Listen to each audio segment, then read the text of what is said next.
오늘은 기도하는 사람들이라는 제목으로 함께 말씀을 나누려고 합니다.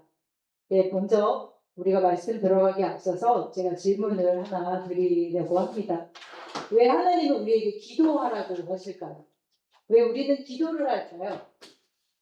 왜 하십니까? 왜 기도하고 계시죠? 하나님은 모르는 것이 없다고 말씀하셨잖아요. 내가 너희들의 모든 사정을 알고 있다 라고 얘기를 하셨습니다. 마태복음 6장 8절 함께 읽겠습니다. 같이 읽어보겠습니다. 그러므로 그들을 본받지 말라. 구하기 전에 너희에게 있어야 할 것을 하나님 너희 아버지께서 아시느니라. 아멘. 네, 하나님께서 이미 다 아셨다고 말씀하십니다. 너희가 구하기 전에 알고 있다라고 하십니다. 그럼 기도 안 해도 되는 거 같아요.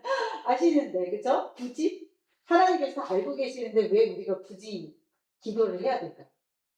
이 말씀은 잘못 읽으면 지금 제가 이야기한 것처럼 하나님께서 다 이미 아시니까 기도는 안 해도 되겠다. 기도하지 않아도 된다. 이런 뜻이 아닙니다. 오히려 이 말씀은 기도가 뭔지, 기도의 본질을 가장 잘 드러내고 있는 말씀 중에 하나가 됩니다. 왜냐하면 여기서 아시느니라 해서 이 아시느니라의 원뜻을 보면 알게 되는데요. 그건 뭐냐면 내가 완전히 알고 있다. 그리고 이미 보고 있다. 이해하고 있다라는 뜻을 갖고 있어요. 그러니까 네가 말하지 않아도 나는 알고 있어. 그게 하나님이신데 그러므로 너희는 이렇게 기도하라 하면서 그 밑에 구절에 바로 나오죠. 그러므로 너희는 이렇게 기도하라. 하늘에 계신 우리 아버지 하면서 주기도문은 기도. 하나님께서 예수 그리스도께서 가르쳐주는 기도가 이렇게 나옵니다. 왜 하나님께서는 모든 것을 알고 계시는데 기도하라고 하셨을까? 왜냐하면 기도라는 것은 뭐냐면 하나님께 정보를 전달하는 시간이 아니에요.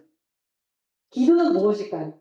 우리는 기도할 때 뭐죠? 하나님께 뭔가 설명해드리고 하나님을 설득하고 하나님의 마음을 어떻게 하면 돌이킬까? 그리고 하나님한테 어떻게 하면 응답을 받을 수 있을까? 그럼 누가 주체죠? 내가 주체죠. 그렇죠? 내가 어떻게든 하나님의 마음을 어떻게 돌이켜가지고 하나님을 설득해서 하나님의 마음을 싹 해가지고 내가 원하는 응답을 받으려고 하는 그런 기도가 아니라는 것입니다. 기도는 내가 어떠한 그 열심으로 인해서 하나님을 움직이려고 하는 것이 기도가 아니고 기도의 원뜻은 뭐냐면 내가 하나님께로 돌이키는 게 기도예요. 이렇게 가던 길을 하나님 앞으로 돌아가는 길이 바로 기도라는 것입니다. 시편 139편 4절 말씀. 네, 읽겠습니다. 여호와여 내 혀의 말을 알지 못하는 것이 하나도 없으시니이다. 아멘.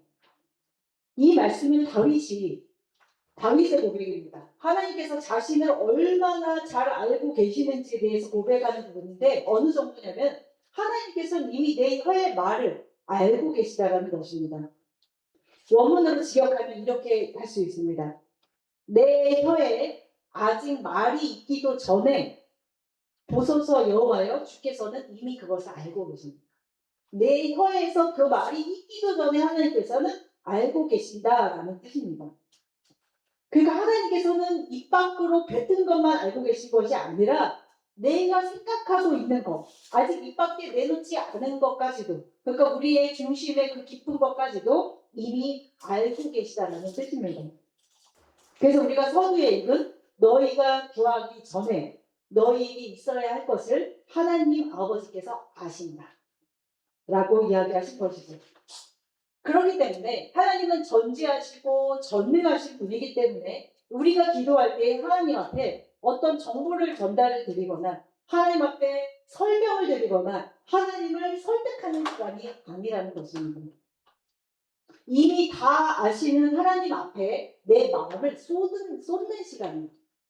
내 마음을 쏟아놓는 시간이에요. 그리고 나의 생각을 하나님의 빛 가운데에 내어놓는 시간이 되는 것입니다. 이걸 그때 제가 자녀 관계에서 보면은 이제 우리 얼마 전에 우리 가정이가 이제 힘든 마음을 저한테 얘기를 하면서 저는 막 이렇게 꼬치꼬치 물어보는 부모는 아니에요. 아이가 힘든다는 건 알아요. 근데 굳이 방문을 두드리고 들어가서 너 뭐 괜찮냐 이렇게 하지 않고 저 같은 스타일은 그냥 기다려요. 힘든 거 아는데 그냥 기다려요. 그래서 아이가 먼저 엄마 나 사실은 이런 일이 있고 힘들어라고 이야기할 때까지 기다리는 스타일이에요. 그러니까 이제 우리 가정이 하는 말이 엄마 나 그때 그렇게 힘들었는데 엄마 내 방에 오지도 않았잖아. 이렇게 얘기하더라고요. 그래서 이제 좀 오해가 있었던 거죠. 엄마는 네가 방문을 닫고 들어갔는데 굳이 그것을 열려고 하지 않았고 네가 엄마 앞에 지금처럼 힘들다. 나 이러이러한 상황이라고 말할 때까지 기다렸을 뿐이야 라고 이야기를 했어요. 그러니까 지금 이 말씀처럼 하나님께서는 알고 계세요. 우리가 힘든 걸 알고 계시는데 이 자녀가 진짜 마음문을 열고 문 하나만 열면 끝나요. 문 하나만 열고 들어오면 끝나는 건데 그래서 제가 그 아이가 문을 열고 엄마한테 와서 힘들다라고 이야기하는 그걸 보면서 그렇구나. 우리도 하나님 앞에 이 문, 마음의 문 하나 열고 하나님 나 힘들어.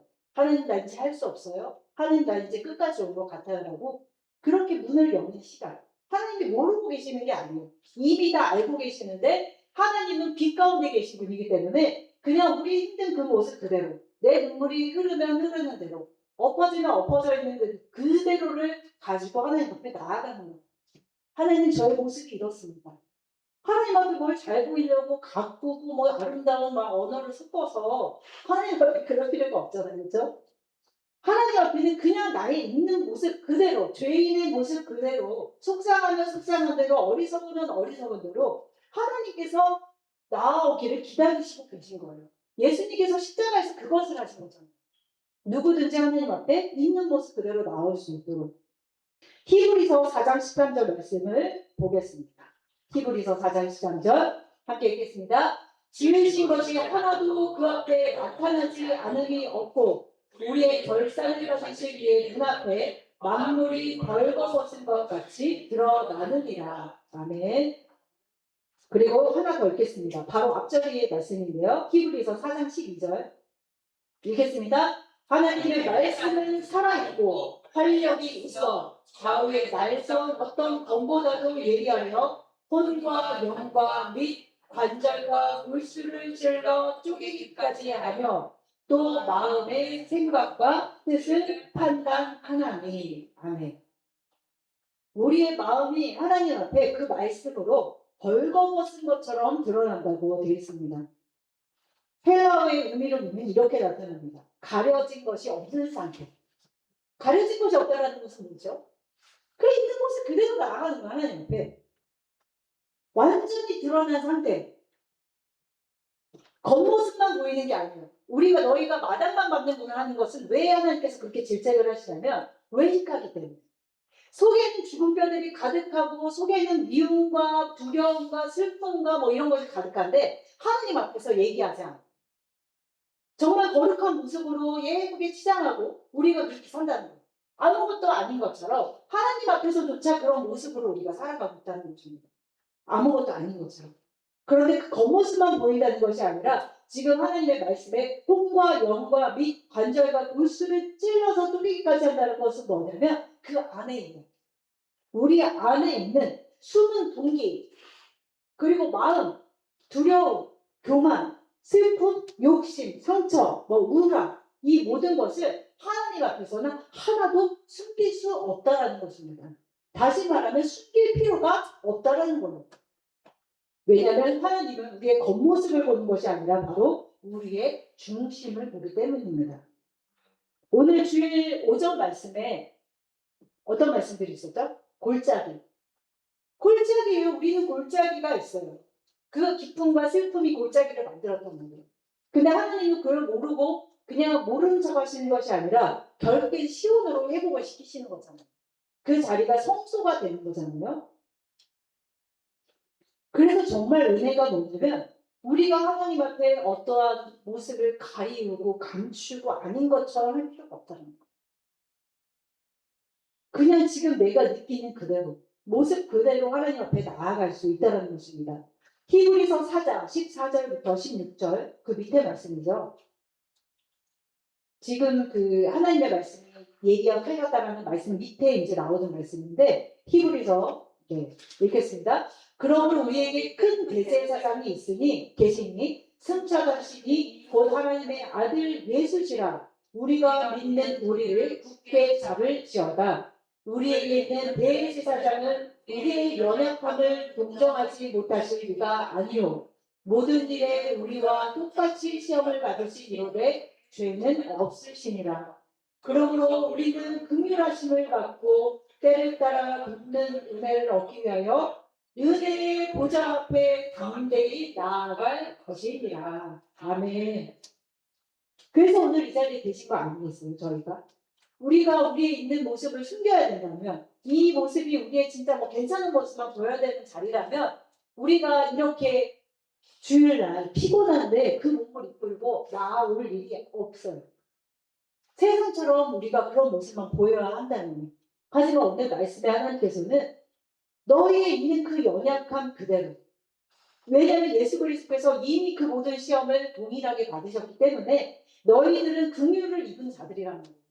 그래서 그 긍휼하심을 받고 그 은혜를 얻기 위해서 어디에 온 거예요? 하나님의 은혜의 보좌 앞에 담대히 나올 수 있다는 것입니다. 그것이 정말 은혜라는 것이죠. 그럼 우리가 하나님 앞에 나올 때 한번 순서적으로 볼게요. 자, 우리가 하나님 앞에 나옵니다.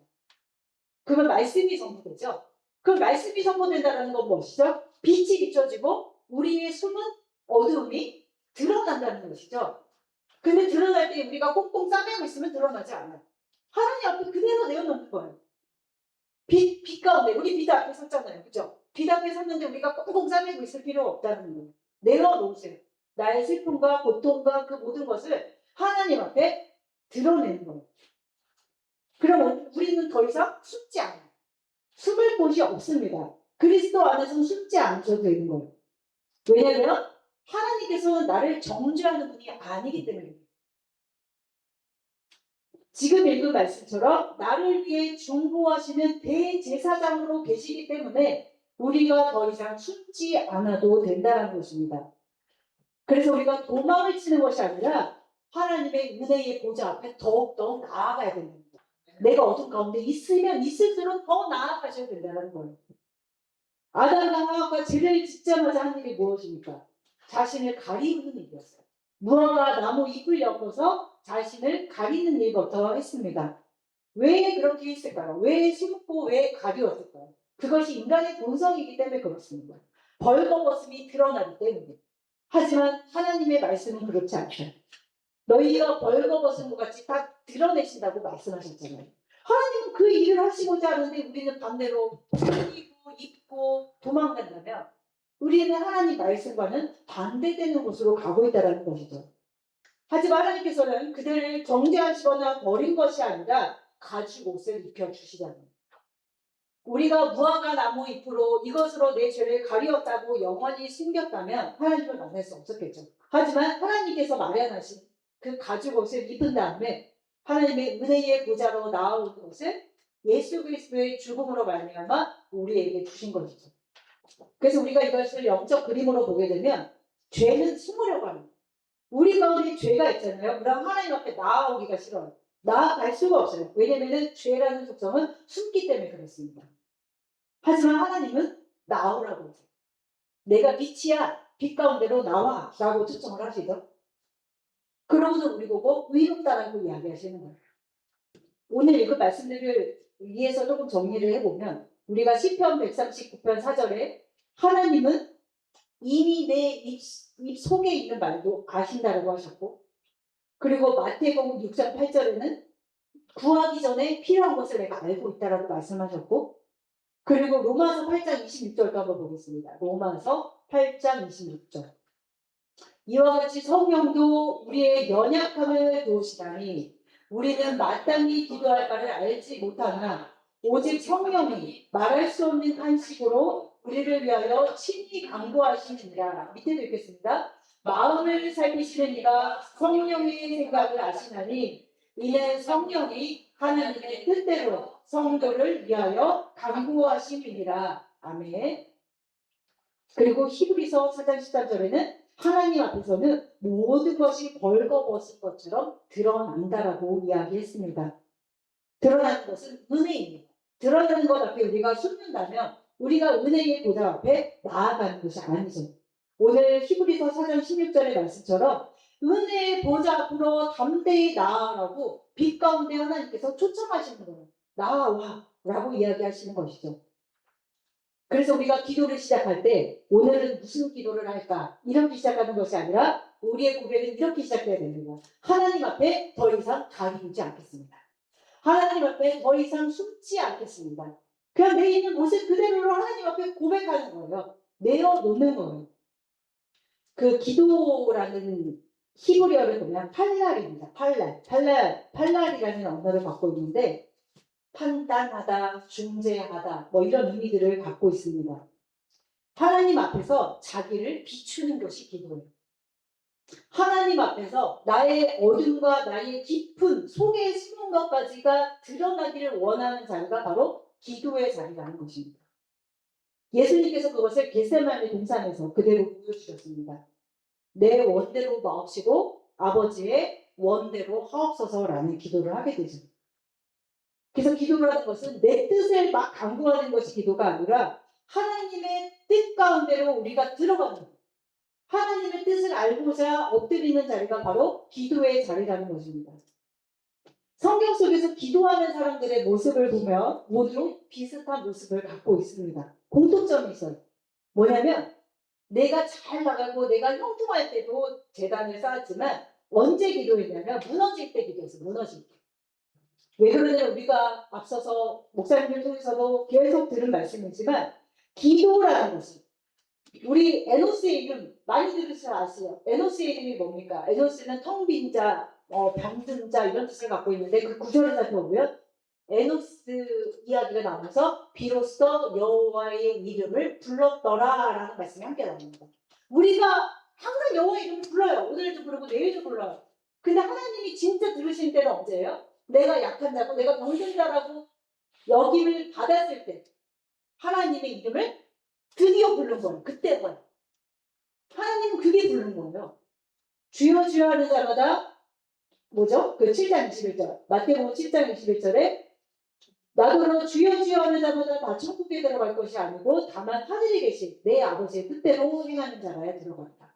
많은 자들이 주여 주여라고 주의 이름을 불렀지만 하나님께서 네가 드디어 나의 이름을 불렀구나 하는 데는 바로 우리가 에노스가 되었습니다. 텅 빈 자, 아무것도 아닌 자, 병든 자가 되었을 때에 여기 나왔습니다. 셋도 아들을 낳고 그의 이름을 에노스라 하였으며 그때의 사람들이 비로소 여호와의 이름을 불렀다라고 되어 있잖아요. 우리 마음 가운데에 에노스가 되지 않으면 여호와의 이름을 부른 게 아니라는 거예요. 여전히. 그래서 우리가 진짜 기도할 때의 심령은 우리가 에노스가 된 상태예요. 내 힘이 끝난 자리. 이제 더 이상 갈 수도 없는 자리. 그곳에서 하나님은 시작하신다는 것입니다. 우리 저번 주에 말씀 나눴습니다. 아브라함 이야기 나눴죠? 아브라함이 사례를 누구라고 소개했어요? 누이라고 소개했잖아요. 자기 힘으로 어떻게 해보려는 그 모든. 그때 하나님께서 이렇게 찾아오시잖아요. 아브라함아 두려워하지 마라. 내가 너의 방패요, 너의 지극히 큰 상급이다 라고 이야기를 하십니다. 기도는 강한 자가 하는 것이 기도가 아니에요. 기도는 정말 우리가 약해졌을 때 그때 정말 기도라는 것을 하게 됩니다. 야곱도 마찬가지였죠? 야곱도 에서를 피해서 그 약국강 나루에서 기도할 때 비로소 여호와의 이름을 부른 거예요. 그때. 그 기도라는 것은 내가 정말 더 이상 할 수 없다라고 나도 정말 끝난 것 같아. 나는 이제 희망이 없어. 라고 이야기할 때 비로소 여호와의 이름을 부르게 되었다는 것입니다. 한나를 봐도 그렇죠. 한나가 이제 아이를 못 낳는 여성으로 많은 이제 여성들이 나오는데 그 중에 한나를 보여주면 처음에는 이제 아들을 달라는 기도를 해요.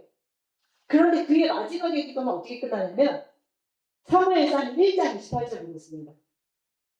그러므로 나도 그를 여호와께 드리되 그의 평생을 여호와께 드리나이다 하고 그가 거기서 여호와께 경배하니라.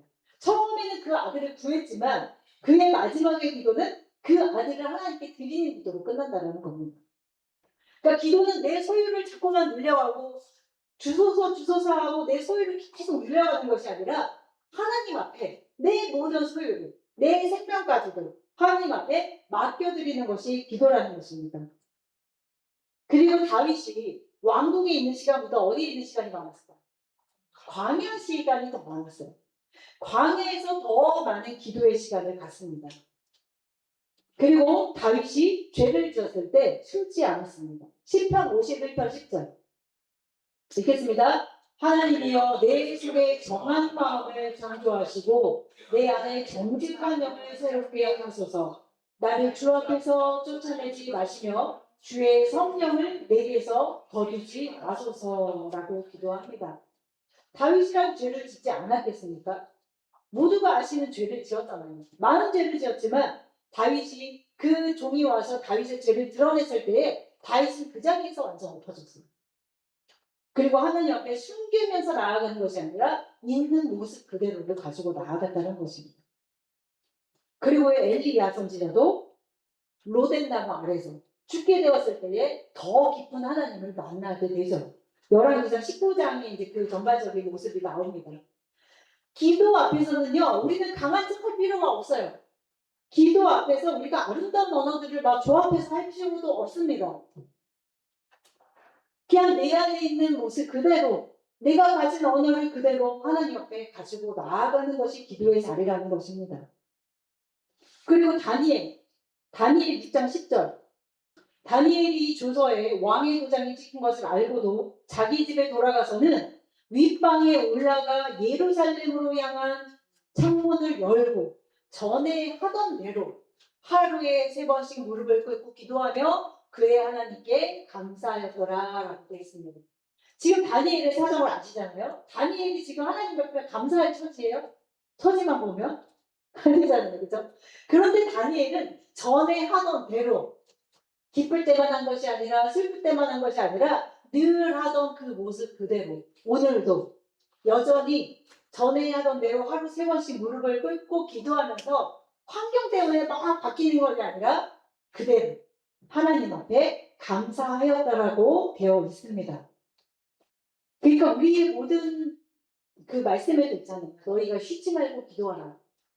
그럼 뭐 일할 때도 기도하고 뭐도 해야 되는데 계속 기도하고 있고 그 얘기가 아니에요. 그죠? 삶의 방향을 얘기하는 우리의 삶이 기도의 방향, 그 기도라는 하나님 앞에 나를 드리는 그 모습으로 나아가는 상황이 쉬지 말고 기도하는 상태인 거예요. 나를 죽이고 하나님 앞에 의지하는 그 상황 자체가 기도인 것이죠. 그렇기 때문에 쉬지 않고 기도할 수 있는 거예요. 쉬지 않고라는 것은 영원히, 영속적으로, 계속적으로 기도하는 상태를 이야기하는 것이죠. 퀴즈 하나 내겠습니다. 너무 쉬워서 모두가 맞출 수 있는. 왜냐하면 졸리실 것 같아서. 물고기 뱃속에서 기도하는 사람이 우리 감사합니다. 예. 다 맞추실 줄 알았습니다. 물고기 뱃속이 의미하는 게 뭐예요? 흑암, 깊음, 물속, 그리고 막 물고기 뱃속 한번 상상해 보세요. 어때요? 뭐가 보이지, 좋아하지, 축축하지, 기분 안 좋지, 그죠? 온갖 안 좋은 게 다 들어있어. 그리고 막 그 물고기 뼈들 막 썩은 냄새 이런 거 다 있을 건데 그 물고기 뱃속에서 요나가 기도하잖아요, 그죠? 왜 하나님 거기다 던지셨겠어요? 최악의 잔디. 그리고 예수님께서 그 기도의 완성을 하시게 됩니다. 예수님께서 이렇게 기도하시잖아요. 예수님도 이 잔을 지나가게 하옵소서. 그러나 내 뜻대로 마옵시고 아버지의 뜻대로 하옵소서. 우리가 멋있는 척 하려고 하면은 얼마든지 할 수 있어요. 그렇죠? 이 잔을 제가 다 받겠습니다. 저는 뭐 다 할 수 있고 얼마든지 말이죠? 나는 뭐 이웃을 섬기겠고 누구도 사랑할 수 있고 하나님 앞에 막 잘 보이는 거예요. 그러지 않아도 된다는 거예요. 그러지 않아도 되고 내 있는 모습 그대로 할 수 없으면 할 수 없는 대로 지쳤으면 지친 대로 있는 모습 그대로 감추지 마시고 나아오는 것을 하나님께서 바란다는 것입니다. 우리가 기도하지 않는 이유는 단 하나입니다. 아직은 살만해서. 아직은 살만한 거예요. 아직은 살만하니까 우리가 기도하지 않는 거고 아직은 스스로 해결할 구멍이 있으니까 내가 아직은 붙들고 있는 애국이라는 존재가 있기 때문에 기도하지 않는 거예요. 하나님께서 그 마련과 모든 것을 끊으실 때에는 우리는 하나님 앞에 나올 수밖에 없어요. 못 버텨요. 하나님이 버티게 두지 않으세요. 10가지 재앙을 내주셨는데 우리가 그렇게 완악해요. 10가지 재앙 2말 동안에 기도하지 않는다는 거예요. 우리가. 우리가 기도하지 않는 이유는 바로 스스로 해결하려 하기 때문입니다. 아직은 무화과 나무 잎이 시들지 않았기 때문에 하나님 앞에 기도하지 않는다. 잠언서 3장 5절에 이렇게 이야기하고 있습니다. 너는 마음을 다하여 여호와를 신뢰하고 너의 명철을 의지하지 말라. 너는 범사의 그를 인정하라. 그리하면 내 길을 지도하시리라. 스스로 지혜롭게 여기지 말지어다. 여호와를 경외하며 악을 떠날지어다. 아멘. 이것을 반대로 여기기 때문에 우리가 기도하지 않습니다. 여호와를 신뢰하지 않고 나의 명철을 의지하고 범사의 그를 인정하고 있다면 나를 인정합니다. 범사의 나를 인정하기 때문에, 그리고 스스로 지혜롭게 여기기 때문에 여호와를 찾지 않는다는 것입니다. 기도라는 것은 하나님 앞에 나의 명철을 내려놓는 것, 내가 안다라고 하는 것조차도 내려놓는 것입니다. 그래서 바울은 놀라운 말씀을 하죠. 로마서 8장 26절에 아까 읽은 말씀인데요. 제가 읽겠습니다. 우리는 마땅히 기도할 바를 알지 못하나 성령이 말할 수 없는 탄식으로 우리를 위하여 친히 간구하십니다. 우리가 기도를 많이 하고 바르게 기도해야 된다고 생각하지만 우리는 이것을 인정해야 돼요. 우리는 무엇을 구하는지 알지 못하고 있어요. 우리는 아는 것을 예배하고 너희는 알지 못하는 것을 예배하다가 다른 사람의 이야기가 아니에요. 우리 이야기. 우리가 성령 안에서 조명을 받지 않고 성령의 이끄심을 받지 못하면 우리는 지금 알지 못하는 것을 구하고 있는 거예요. 이방인이 중언부언하는 것처럼 하나님의 뜻을 알지 못한 채 우리는 그렇게 기도하고 있다는 것입니다. 하지만 오늘 지금 읽은 말씀처럼 우리에게 성령을 보내주셨기 때문에 성령 안에서 기도할 때에 성령이 말할 수 없는 한식으로 간구해 주신다라고까지 얘기했는데 우리는 그래도 기도를 안 해요. 그런데 우리가 무엇을 구해야 되는지 알지 못하는 것은 너무나도 당연한 일입니다. 왜냐하면 우리는 육신이기 때문에 그렇습니다. 우리의 이 시야는요, 지금의 앞에 닥친 문제만 보입니다. 그것이 이상한 것이 아니라 그게 맞아요. 인정하시면 됩니다. 우리는 그렇습니다. 병이 낫기를 구하고요. 돈을 구하고요. 문이 열리기를 구해요. 하지만 그 뒤의 것을 보지 못하기 때문에 그래요. 하나님께서 그 병을 통해서 이루실 하나님의 역사가 무엇인지 몰라요. 그죠? 그리고 우리가 돈을 구하고 있지만 하나님께서 왜 돈을 멀게 하셨는지, 하나님께서 이것을 통해서 우리에게 어떤 가르침을 주시려고 하는 건지 우리는 알지 못하잖아요. 그죠? 근데 그걸 누가 아신다고요? 성령님께서 아신다는 거예요. 그래서 성령 안에서 무시로 기도하라고 이야기하신다는 것입니다. 그래서 우리는 내 뜻을 가지고 하나님께 나오지만 하나님께서 성령을 보내주셔서 하나님의 뜻 가운데로 인도하신다는 것입니다. 여기서 말할 수 없는 탄식이라고 했는데 그것은 성령 하나님께서 우리 안에서 하나님의 뜻을 이루기 위해서 탄식하시는 모습입니다. 그 밑에 보면 이제 마음을 살피시는 이가 성령의 생각을 아시나니 이는 성령이 하나님의 뜻대로 성도를 위하여 간구하여 주신다라고 되어 있습니다. 그래서 다시 한번 말씀드립니다. 기도의 본질은요, 내가 하나님을 설득하는 자리가 아니고 성령 하나님께서 내 안에서 하나님의 뜻을 비춰주시는 것이 바로 기도라는 것입니다. 그리고 모두가 다 아시는 기도라는 것은 호흡이에요. 호흡. 기도하지 않는 우리는 생명 가운데 있을 수가 없다는 것입니다. 그래서 우리가 기도하는 것을 어떤 의무적인 행동으로 보실 것이 아니라 정말 내가 살아가기 위해 성령 안에서 생명으로 연결되기 위하여 하는 호흡이라는 것을 우리가 다시 한번 깨달으시고 성령 안에서 무시로 기도하면서 내 명철을 내려놓고 내가 안다라고 하는 것을 주 앞에 완전히 내려놓고 우리가 조금 더 하나님께 나아가는 시간, 그리고 기도의 자리에 앉는 시간들이 되었으면 좋겠습니다. 그래서 오늘 말씀 여기까지 하도록 하겠습니다. 찬양 하나 하고요. 함께 기도하겠습니다.